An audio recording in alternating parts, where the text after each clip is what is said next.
Good morning students. आज हम संस्कृत के अंदर ग्रामर का टॉपिक ले रहे हैं और ग्रामर में जो सबसे इम्पोर्टेंट टॉपिक है वो है शब्द रूप। और शब्द रूप के अंदर पहला शब्द रूप है अकारांत और अकारांत के अंदर भी पुल्लिंग।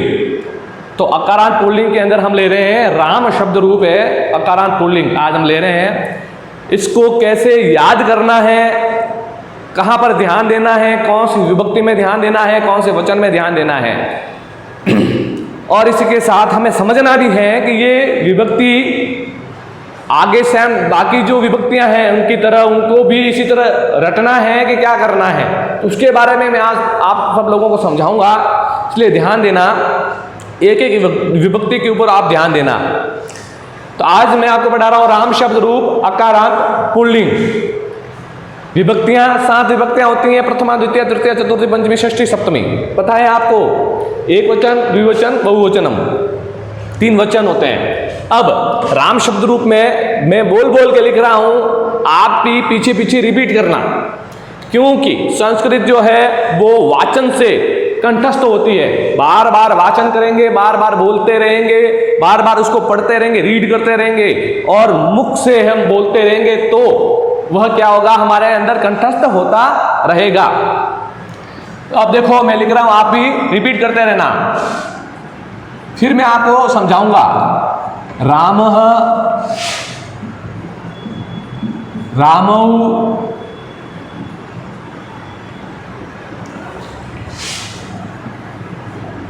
रामः,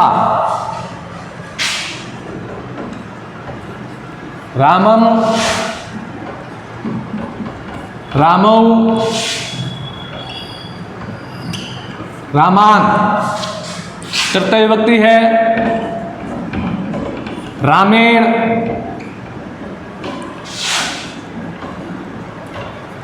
रामाभ्याम,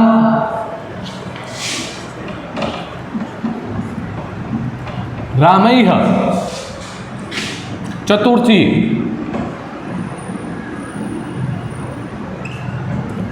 रामाय, रामाभ्याम,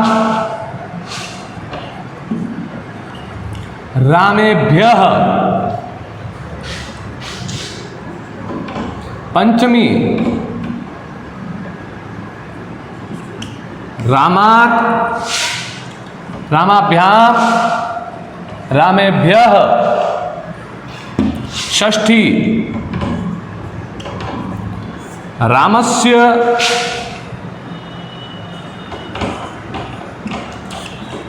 रामयोः, रामाणाम। सप्तमी रामे, रामयोः, रामेषु। फिर है संबोधनम,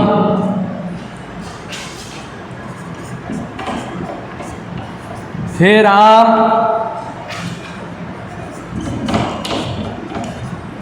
हे रामौ,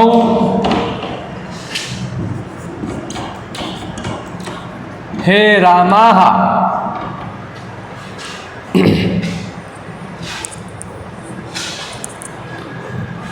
अब आपको इसका स्क्रीनशॉट ले लेना है, अब आप ध्यान से समझना है। देखिए, एक वचन से शुरू करते हैं हम। प्रथमा विभक्ति रामः, रामौ, रामाः। रामम, रामौ, रामान। रामेण, रामाभ्याम, रामैः। रामाय, रामाभ्याम। ये मैंने ऐसे किया, इसका मतलब सेम टू सेम है। रामाभ्याम, रामेभ्यः। पंचमी रामात्, रामाभ्याम, रामेभ्यः। षष्ठी रामस्य, रामयोः, रामाणाम। रामे। सप्तमी रामे, रामयोः, रामेषु। संबोधनम हे राम, हे रामौ, हे रामः। अब आप ध्यान ये देना है, जब कभी भी अकारांत और पुल्लिंग है तो अकारांत पुल्लिंग के अंदर ये सेम टू सेम चलेगा। ये जैसे चला है ना वैसे का वैसा सेम टू सेम चलेगा। अकारांत पुल्लिंग ध्यान रखना, कोई भी शब्द रूप है अकारांत पुल्लिंग होगा वो राम की तरह ही चलेगा। अब ध्यान ये देना है हमें इसके अंदर कि द्वितीय विभक्ति, प्रथमा विभक्ति, द्वितीय विभक्ति, द्विवचन, प्रथमा विभक्ति, द्वितीय विभक्ति, द्विवचन, ये सेम टू सेम होंगे, ये सेम टू सेम होंगे। देख लो आप, ये प्रथमा विभक्ति, द्वितीय विभक्ति, ये द्विवचन, रामौ रामौ, सेम टू सेम है। क्या है? सेम ही, सेम टू सेम, ठीक है।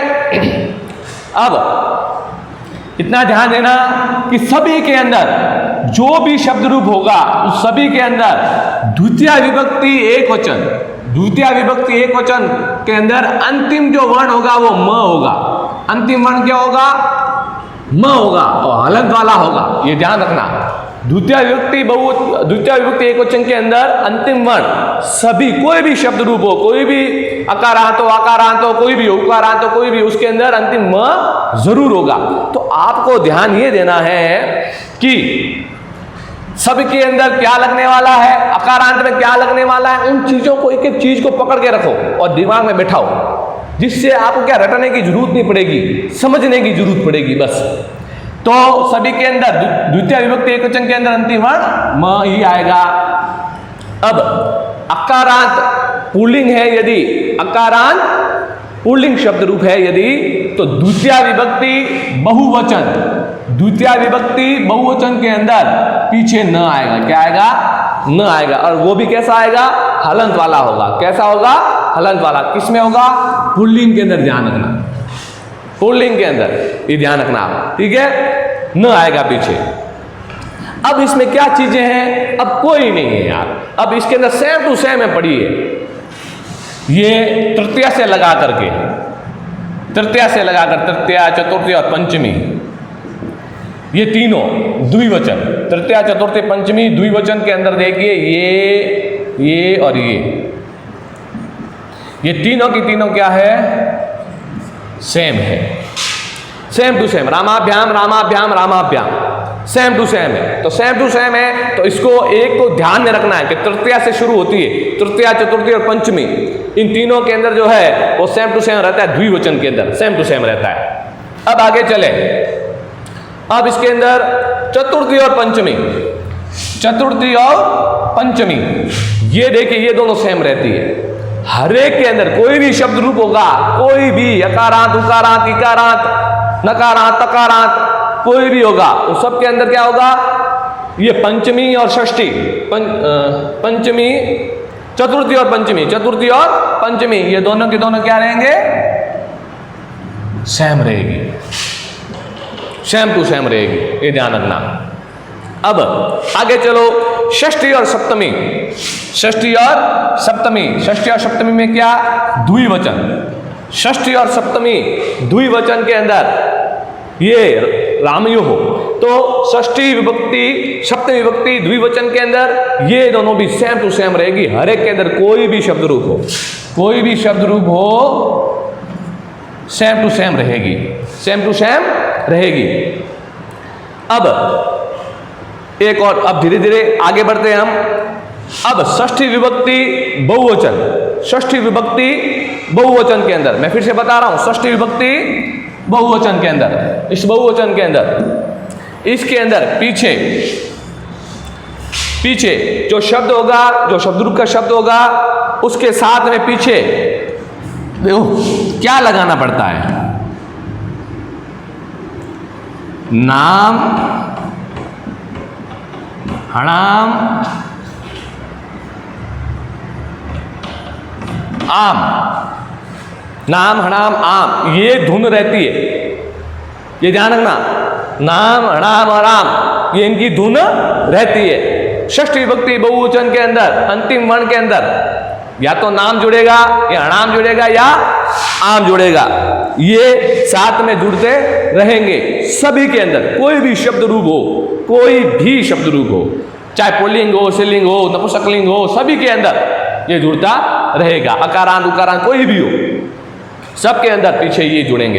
तो ये आपको कुछ चीजें पकड़नी है, मैं ये बता रहा हूं कि आपको करना क्या है। ये तो आप याद कर लेंगे, लेकिन इसको समझना है, वो मैं समझा रहा हूं आपको कि इसको कैसे समझना है। और बाकी अगर आपने वो याद नहीं किया और एग्जाम में कोई आ गया, कोई पूछ लिया, क्योंकि सब इसी से रिलेटिव होता है। वो सेंटेंस बनाना है तो भी इसी से रिलेटिव है, कुछ भी सब इसी से रिलेटिव होते हैं, है ना। क्योंकि ये संज्ञा शब्द है तो संज्ञा शब्द हरेक में होंगे। तो अगर आपको ये पता है कि अकारांत पुल्लिंग में सर ने हमें ये बताया था, ये समझाया था और आपको समझ में आ गया है और आया हुआ है, तो आप इजीली एग्जाम के अंदर वो अगर वो याद नहीं किया हुआ, लेकिन आप उसको बना सकते हो। और वो आपको जो आपने समझा हुआ ना, जिस तरीके से अगर आपने बनाया है तो आपको बिल्कुल करेक्ट होगा, आपका गलत नहीं हो सकता है। इसलिए आपको जो मैं समझा रहा हूं वो आपको अच्छी तरह से समझना है। तो ये षष्ठी बहुवचन हो गया। अंत में नाम, हणाम या आम आता है, आम की धुन आती है, आ की मात्रा आती है और म आता है, ठीक है। अब ये हो गया। अब अंतिम सप्तमी विभक्ति बहुवचन। सप्तमी विभक्ति बहुवचन के अंदर ये अंत में शु आता है। क्या आता है? शु आता है। अब ये फैक्ट है, अब कोई भी शब्द उठा के देख लो, उसके अंदर सबके पीछे शु लगा हुआ होगा। कोई भी शब्द देख लो, कोई भी लिंग वाला देख लो, पुल्लिंग वाला देखो, स्त्रीलिंग वाला देखो, नपुंसकलिंग वाला कोई भी देखो, सबके अंदर शु लगा हुआ है पीछे। बस इसमें ध्यान ही रखना है, कहीं तो ये शु होता है और कहीं ये शु होता है। अब ये शु कहां लगता है? जब कभी भी, अब ये शु कहां लगेगा? ये वाला, ये कौन सा श है? कल मैंने बताया था आपको, ये कौन सा श है? स से सड़क वाला नहीं, स से सड़क वाला ये स नहीं। मैंने क्या बोला था? स से सड़क वाला नहीं बोलना है आपको ध्यान देना है, क्योंकि उच्चारण स्थान जो मैंने आपको करवाए थे उसके अंदर मैंने आपको बोला था 3 प्रकार के श हैं, तीनों को उस उच्चारण के अकॉर्डिंग उसके नाम से बोलोगे। तो ये वाला जो स है वो कौन सा है? वो दंतीय स है। हाँ, ध्यान से देखें आप, ये दंतीय स है, जो दंतीय स। और ये कौन सा श है? षटकोण वाला नहीं है। ये ध्यान से देखें कौन सा श है, मैंने आपको बताया ये मूर्धन्य श है। कौन सा श है? मूर्धन्य श। तो आप जो हम यहां पर पढ़ाते हैं, आपके पास जो सामग्री भेज रहे हैं, वो आप ध्यान से आप उसको रिवाइज कीजिए, उसको घोटिए अच्छे से, उसको समझिए और ध्यान दीजिए। और जो काम देते हैं ना होमवर्क, आपको वो होमवर्क आपको कंप्लीट करना है। मतलब केवल होमवर्क लिखना ही नहीं होता है। होमवर्क का मतलब है जो आज करवाया है सर ने, टीचर ने, वो आपको रिपीट करना है, उसको ध्यान रखना, उसको याद करना है और उसको भूलना नहीं है। ये होता है होमवर्क। नहीं पता हो तो आप YouTube पे चैनल पे जाके बड़े बड़े IAS RAS ऑफिसर के जो इंटरव्यू वगैरह होते हैं उनको देखिए, उसमें पता चलेगा क्या होता है होमवर्क। होमवर्क मीनिंग क्या होता है होमवर्क का। तो इधर आइए, आपको वापस समझाता हूं। ये वाला कौन सा श है? हाँ, दंतीय स, वेरी गुड। और ये वाला मूर्धन्य, वेरी गुड, मूर्धन्य श। तो आप हमेशा इसको इसी तरह से बोलेंगे, स से षटक और षटकोण वाला नहीं बोलेंगे, ध्यान रखें आप। तो दंत्य स या मूर्धन्य श आता है यहाँ पर। कोई भी अकारांत हो, आकारांत हो, स्त्रीलिंग, पुल्लिंग, नपुंसकलिंग कोई भी हो, सबके अंदर सप्तमी विभक्ति बहुवचन के अंदर शु ही आएगा। लेकिन कहीं कभार ये वाला शु आता है, कहीं कभार ये वाला शु आता है। अब मैं आपको बताऊं ये कब आता है और ये कब आता है। बस यही तो चीजें ध्यान देने जो मैं बता रहा हूं आपको। ये वाला जो दंत्य जो स आता है वो आता है जब कभी भी इससे जस्ट पहले अ या आ हो, अ की मात्रा या आ की मात्रा हो। ये ध्यान रखना, या तो अ या आ की मात्रा होगी जस्ट इस शु से पहले, तो वहां पर अ या आ की मात्रा होगी, वहां तो ये दंत्य स आएगा, ठीक है। और जहां पर अ या आ की मात्रा नहीं है, इसके अलावा है, इसके अलावा कोई मात्रा है, तो वहां पर ये वाला शु आएगा। अब देखिए ध्यान से, ये श से जस्ट पहले कौन सी मात्रा आ रही है? इसके अंदर ए की मात्रा आ रही है। कौन सी मात्रा आ रही है? ए की मात्रा आ रही है। तो श से पहले वर्ण के ऊपर ए की मात्रा आ रही है, तो यानी अ की मात्रा है नहीं, आ की मात्रा है नहीं, अ और आ की मात्रा के अलावा मात्रा है, तो इसके अंदर कौन सा शु लगेगा? देखिए, इसके अलावा, अ या आ के अलावा।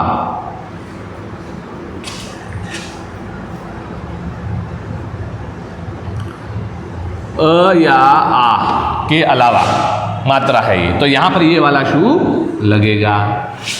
अब आप आकारांत के अंदर देखना, लता के अंदर, लता शब्द रूप जो है ना उसके अंदर देखना, लता शब्द रूप सप्तमी विभक्ति बहुवचन के अंदर क्या है, देखें आप। रमा के अंदर देखें तो रमाशु क्या आता है, लताशु, रमाशु, ये वाला शब्द आएगा, रमा शब्द है, रमा ये स्त्रीलिंग शब्द है, ये मैं आपको बाद में बताऊंगा वापिस। ये रमा शब्द स्त्रीलिंग शब्द है। अब इसके अंदर सप्तमी विभक्ति बहुवचन के अंदर देखो ये वाला स आ रहा है, ये वाला स आ रहा है। क्यों आया, क्योंकि शू से जस्ट पहले क्या आ रहा है, आ की मात्रा आ रही है। तो मैंने क्या बोला, आ की मात्रा हो तो ये वाला श लगेगा, और आ के अलावा कोई मात्रा होगी तो मूर्धन्य श लगेगा। तो यही चीजें आपको रटनी नहीं है, यही चीजें आपको ध्यान देनी है और इसको समझनी है बस, और कुछ नहीं करना है, ठीक है। इससे पता चलता है कि ये लड़का जो है ये पढ़ता है, वाकई में पढ़ता है, इससे ये पता चलता है। तो मैंने आपको कुछ चीजें यहाँ बताई हैं, तो ये आपको वापस रिपीट करना है, मनन करना है, ध्यान देना है। इसका स्क्रीनशॉट लेकर के आप उसको वापस अपने किसी भी नोटबुक के अंदर आप प्रैक्टिस कीजिए, उसके अंदर उसको समझने की कोशिश कीजिए, सर ने क्या क्या बताया, वापस सुनिए, स्टॉप कीजिए, फिर से देखिए। प्रथमा द्वितीय द्विवचन के अंदर सेम टू सेम होंगे, फिर तृतीय चतुर्थी पंचमी द्विवचन के अंदर सेम टू सेम होंगे, फिर षष्ठी और सप्तमी द्विवचन जो है वो सेम टू सेम होंगे। तो यार लगभग सब इसमें तो सेम टू सेम ही पड़ा है, इसमें तो कोई अलग है ही नहीं। फिर रहा आपने बहुवचन के अंदर तो चतुर्थी पंचमी देखिए सेम टू सेम पढ़ा है, ये सेम टू सेम पढ़ा है चतुर्थी और पंचमी बहुवचन के अंदर। षष्ठी के अंदर बहुवचन के अंदर कुछ नहीं करना है, नाम हणाम आम ये शब्द जोड़ना है, जो शब्द रूप होगा उसके पीछे शब्द रूप जोड़ना है। ये भी बताऊंगा कि आम कब आएगा, नाम कब आएगा और नाम कब आएगा, ये बताऊंगा मैं। सप्तमी बहुवचन के अंदर शु फैक्ट है, तो सप्तमी विभक्ति के अंदर क्या आने वाला है, शू आने वाला है। ये चीज अपन ने देखी। अब इसमें क्या याद करने का रहा, याद सिर्फ समझना है, समझ में आ गया तो याद रटने की कोई जरूरत ही नहीं है भाई मेरे, बस ध्यान देना है। विशेष करके कुछ चीजों को एक दिमाग के अंदर रखना है, तो वो है एक वचन के अंदर ये वाला जो पोर्शन है उसके अंदर ध्यान देना है। क्या ध्यान देना है, देखो कोई शब्द रूप है, कोई अकारांत जैसे अकारांत पुल्लिंग शब्द रूप है, ठीक है। अब इसके अंदर अब एक चीज ये भी है, स्त्रीलिंग के अंदर जो है स्त्रीलिंग प्रथमा विभक्ति एक वचन के अंदर विसर्ग नहीं लगता है, ध्यान देना हमेशा। अकारांत पुल्लिंग एक वचन के अंदर विसर्ग लगेगा, पुल्लिंग शब्द इसलिए। अब मैंने आपको एक चीज और बताई थी, द्वितीय विभक्ति के अंदर एक वचन के अंदर अंतिम वर्ण जो होता है वहां म आता है, तो वो हर एक शब्द रूप में आएगा म। अब अकारांत पुल्लिंग के अकॉर्डिंग सेम टू सेम चलने वाले जो शब्द रूप है उसके अंदर अब ध्यान देना है।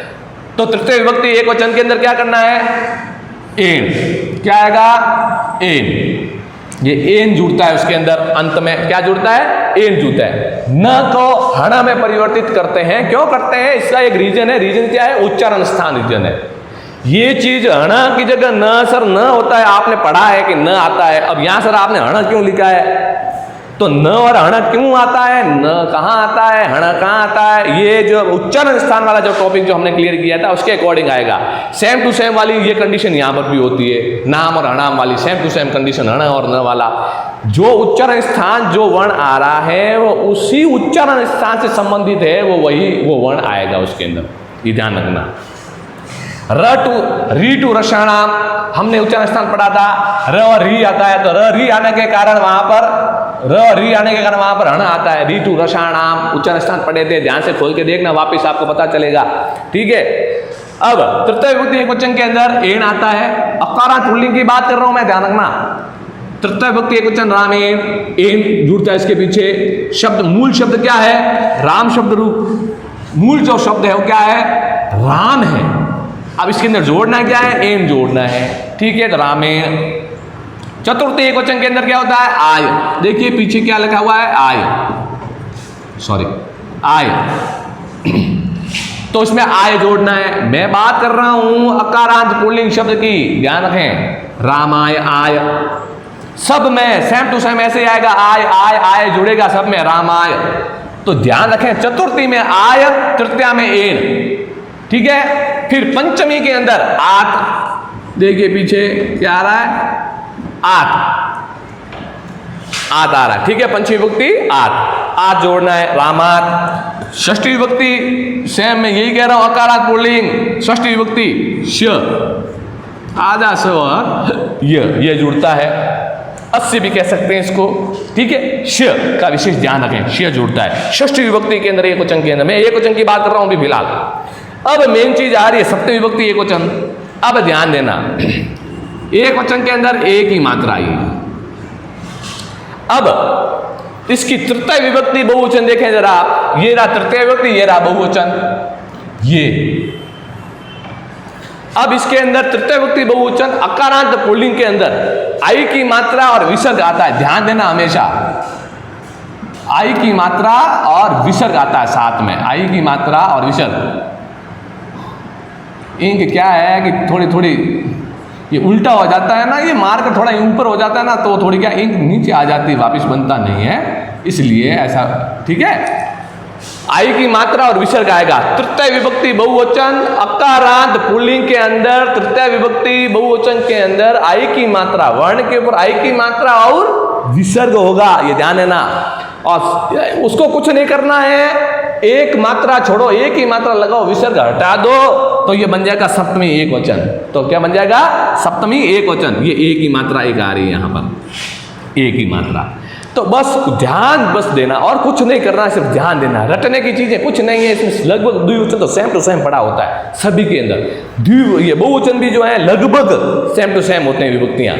एक वचन का थोड़ा ध्यान रखना पड़ता है, और किसी किसी में तो एक वचन में भी सेम टू सेम आ जाती है। पंचमी षष्ठी है, हम स्त्रीलिंग शब्द लेते हैं तो पंचमी षष्ठी तो सेम टू सेम होती है एक वचन के अंदर है। तो एक वचन का थोड़ा विशेष ध्यान रखना है, दिमाग में रखना है। द्वितीय विभक्ति शुरू, द्वितीय विभक्ति एक वचन शुरू कहाँ होती है? पीछे म लगता है रामम मम। तृतीय विभक्ति अकारांत पुल्लिंग के शुरू कहाँ से होता है? रामेण, एण आता है, रामाय आय आता है, फिर क्या आता है? रामात आत आता है, श आता है, रामस्य। ये अंगुलियों के ऊपर ध्यान दें, अंगुलियों के ऊपर रटें बस, और कुछ नहीं करना है। तो मैंने आपको ये कुछ चीजें बताई। अब चलते हैं संबोधन के ऊपर। हम संबोधन के अंदर एक वचन के अंदर, संबोधन एक वचन के अंदर जो है वो एक वचन के अंदर ही रहता है, हे राम, ठीक है। और ये मैं आपको बता दूं कि संबोधन द्विवचन और बहुवचन, द्विवचन और बहुवचन, ये प्रथमा विभक्ति जो है उसका द्विवचन और बहुवचन सेम टू सेम होता है हर एक का। इसका नहीं है, केवल इसी का नहीं है, हर एक का।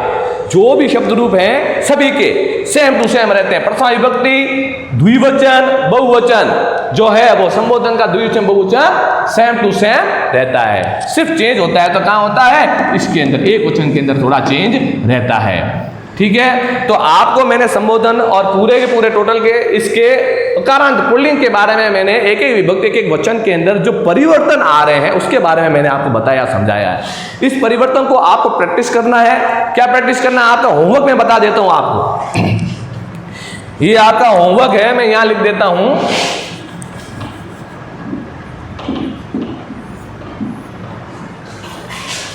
मैंने अभी आपको बताया था कि होमवर्क का मीनिंग क्या होता है भाई। सिर्फ लिखना नहीं होता है, होमवर्क का मीनिंग सिर्फ लिखना नहीं। होमवर्क आपका राम शब्द की तरह आपको बनाना है भाई।